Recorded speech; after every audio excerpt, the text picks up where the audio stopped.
Alright, so this time we're going to move into Chapter 2, Lesson 7. Like I said in the previous video, I said we were skipping Lesson 6. So we're going to go ahead and skip Lesson 6 and move right into Lesson 7, which is on page 147. Okay, so percent of a number. Alright, so we're going to be working with more percents this time and trying to find an actual percent of a number given. So jumping right into this, it says, in a survey, 200 students chose their favorite snacks. Use the table to find the number of students who chose each snack. So the first one's already done for you. So we have fruit, 23%, which is, as a fraction, 23 over 100. Well, they want you to write an equivalent fraction over 200. So basically, you're just doubling it. So then that's actually 46 out of 200 because we're taking out of 200 students. Now cheese is 15%. Well, that's 15 over 100. So if we're doubling this to get 200 students, that's going to be 30. So 30 out of 200. Okay, same thing for veggies, 17%. So now we put 17 over 100 because all percentages are out of 100. We've talked about that before. So we double it, 34. Well, that'd be 34 out of 200. Cookies, 15%, so 15, same thing as cheese, so 30. Chips was 18%, so then that'd be 36. And then 12 for no snack, so that'd be 24 out of 200. So the way to double check this is to actually add up all these numbers. So we're going to do 46 plus 30, plus 34, plus 30 again, plus 36, plus 24. These should all add up to 100. If they don't add up to 200, then you've done something wrong. Okay? So if these don't add up to 200, that's just another way to double check it, then something's wrong. But all these numbers right here will add up to 200. Now, how does finding the percent as a rate per 100 help you find the number of responses out of 200? Well, 100 is half of 200, so you just have to double the numbers. Or multiply by 2. You can put that as well. That means the same thing. You're multiplying it by 2, basically. So now let's go on to the next page, on page 148. So we're going to start off with finding the percent of the number. So basically, you can use fractions and decimals to find the percent of a number. To find the percent of the number, write the percent as a fraction with a denominator of 100, because all percents are going in a fraction out of 100. Then multiply the fraction by the number. Okay, so example number 1 here. We have this circle graph. Okay, it says, suppose there are 300 students at York Middle School. Find the number of students that have cheese as a snack. Well, if we look, cheese is right here. So that's 15%. Okay, 15% out of 300. Okay, the one way of doing this is turn this percentage, 15, into a fraction, just like they did in method number 1. So that'd be 15 over 100. Well, you need to simplify that to 3 over 20. Okay, now since we're finding a percent of a number, of means to multiply.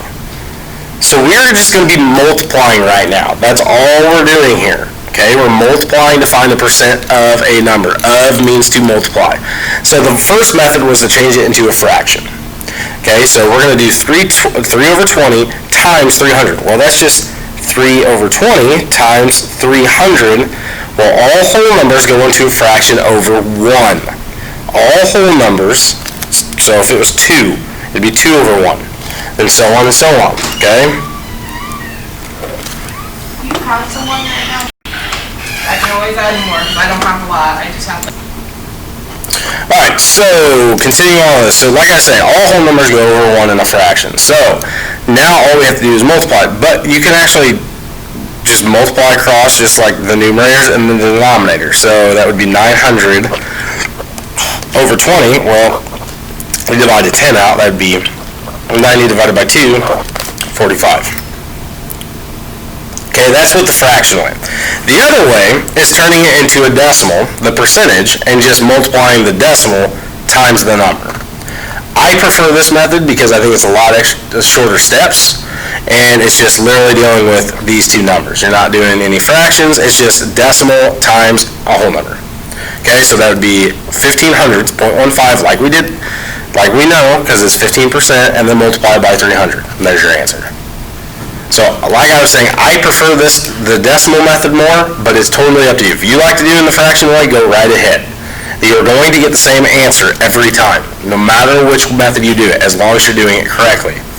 Now, let's jump over to page 151. I'm going to do it both ways, and we'll go from there. So, on page 151, I'm going to go ahead and do 1 and 2, because I'm going to do it both the fraction way and the decimal way. But we have to read the directions to find out how many students there are.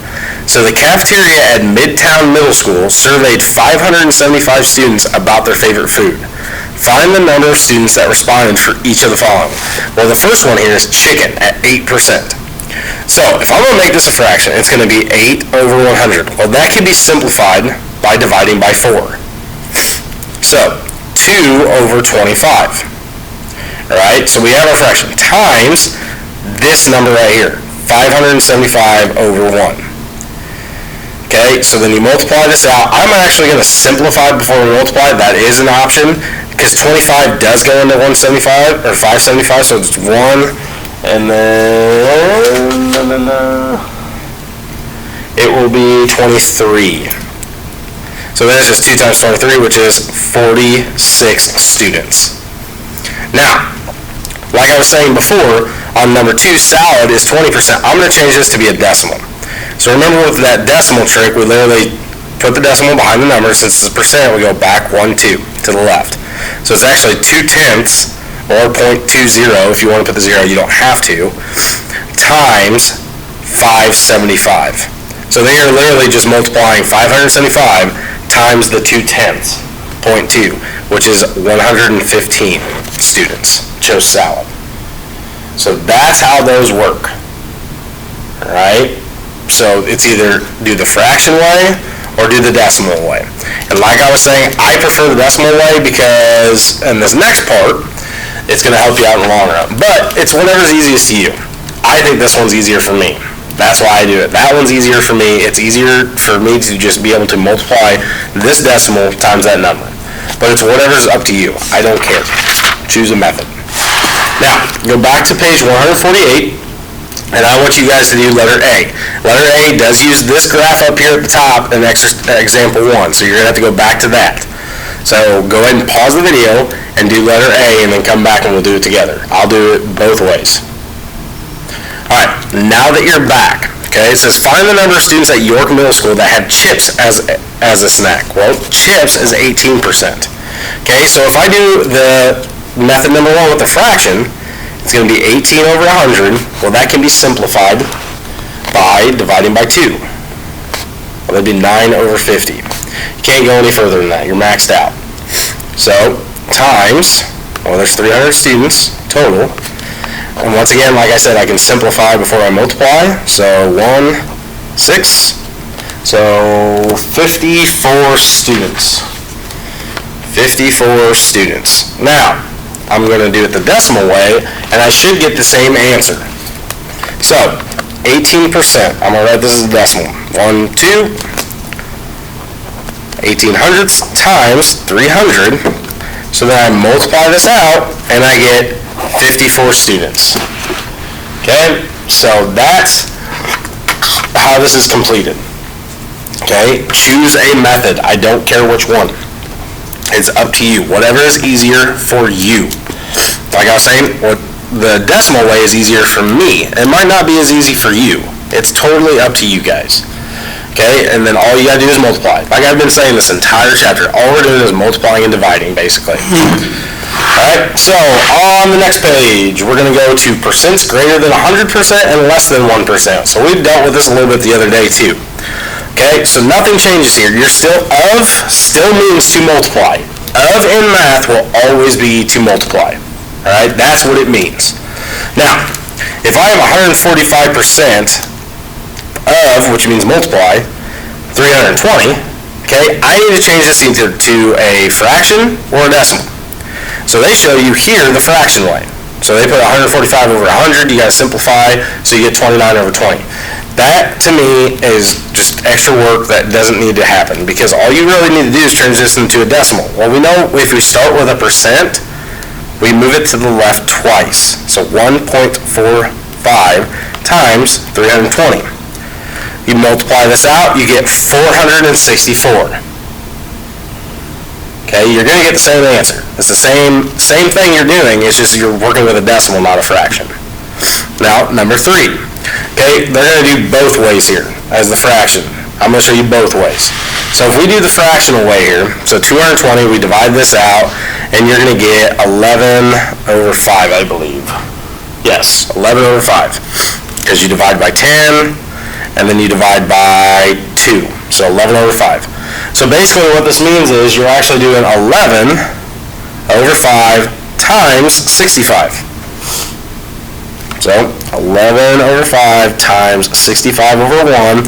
Like I was saying before, you can divide out this number because 5 goes into both of these. So 1, and that would be 13. So then it's actually just 11 times 13, and that'll get you 143. So 220% of 65 is 143. So that's the fraction method. They use the fraction method here. Okay? So you still have to simplify, you still have to do the multiplication, and you have to do all that. Now, example number 4, they did the decimal way. So we know we started with a percent, so 0.25 hundredths of a percent. Okay, this time it's over here, but it's still a percent. So make this an actual decimal, a true decimal, you got to move this to the left twice. 1, 2, because they're empty, so you actually got 0.0025 times 58, because of means multiply, and then we're multiplying it by 58. So you multiply this out, and you get 145 thousandths, 0.145. So it's just multiplication, guys. Alright, so, and if you want to use a calculator on this, there's nothing wrong with that. I'm not going to hold it against you, because you're actually multiplying these numbers right here, and if you don't use a calculator, it's going to be a long, drawn-out process. So you can use a calculator with this type of stuff right here. That is fine. So, let's go back over to page 151, and I'm going to do number 5, and I'm going to do number 7. But I'm going to do these the decimal way. I'm not doing the fraction way on these at all. I'm just going to do the decimal way. So now with 0.9%, since it is a percent, and I need to make this a true decimal, not a percent, I'm going to get rid of that percent sign. I'm going to actually divide by 100, which means I'm taking this to the left twice. Well, there's empty spots, so remember zeros. So it's actually 0.0099 thousandths of means to multiply 1,000. So your answer should be 9, sorry. Should be 9. 9 is your answer. Okay? Now, for number 7, we have 350% of 96. So, 350%, I need to make this a decimal. So, once again, start back here. Since it's a percent, we're going to divide by 100 and move it to the left twice. So it's actually 3.5, 3.5, times 96. So then we multiply this out, and we get 336. So once you change this to a decimal, all you have to do is this last step. So with the decimal way, there's 1 step, 2 steps, answer. Okay? So, going back to page 149, I want you to do B, C, and D. So go ahead and do B, C, and D, whatever method you want to use, but I suggest doing the decimal way, because especially when you get into ones that are greater than 100 and less than 1, it makes things a little bit easier. So go ahead and pause the video, do B, C, and D. Okay, now that you're back, let's go ahead and do B together. So, like I was saying, I'm going to do the decimal way. Since this percent's here, I know that I have to divide by 100 and move the decimal twice. 1.28 times 550. So then, I just multiply this out. 1/2800 times 550. Well, that's 704. Now, same thing here. Since we have a percent, I gotta divide by 100 and move it to the left twice. 1, 2. There's an empty spot. So now we have 0.003, 3 thousandths, times 200. Multiply that out and you get 6 tenths, 0.6. And the last one, letter D, 85 hundredths of a percent of 600. So 1, 2. So now we have 0.0085 times 600. So we multiply this out and we get 5.1. Okay, let me show you an example of how you multiply that out without a calculator. So 550 times 1.28. Okay, this decimal and this multiplication problem does not matter until the very end, not until the answer. We'll get to that. So I'm going to go ahead and just multiply like I normally do. 8 times 0, 0. 8 times 5, 40. 8 times 5 again, plus 4, 44. Go down a level, add a 0. 2 times 0, 0. 2 times 5, 10. 2 times 5, 10 plus 1, 11. And now I have to do 2 zeros because we got 2 levels now. 1 times 0, 0. 1 times 5, 5. 1 times 5, 5. Add these all up. So that'd be 10 and 7. Now, this is where the decimal comes into play, is your answer. Okay? So, if you look, there's no numbers after a decimal in this one, but there's 2 after this. So what that means is at the end, 1, 2. And our answer is 704. Does that match? Yes. Okay? So that's how you do multiplication with decimals. So just pay attention to that, unless you have a calculator. Like I said, I don't care if you use a calculator during this. Okay, it's just going to save you some time. Now, on the very last page, you're going to get a story problem. Nothing changed. Okay, it says, in a recent state or Special Olympics meet, Franklin County sent a team of 70 players. 20% of the team competed in soccer. How many athletes competed in soccer? Well, we're trying to find 20% of 70. So basically, all you're doing is finding 20% times 70. So 0.2 times 70, 14 team members played soccer. Okay? So that's all you have to do with finding percent of a number. Of will always mean to multiply. So this entire lesson, all you did was change it to a decimal and then multiply. Okay? So take your time on this, and there will be an IXL on this as well.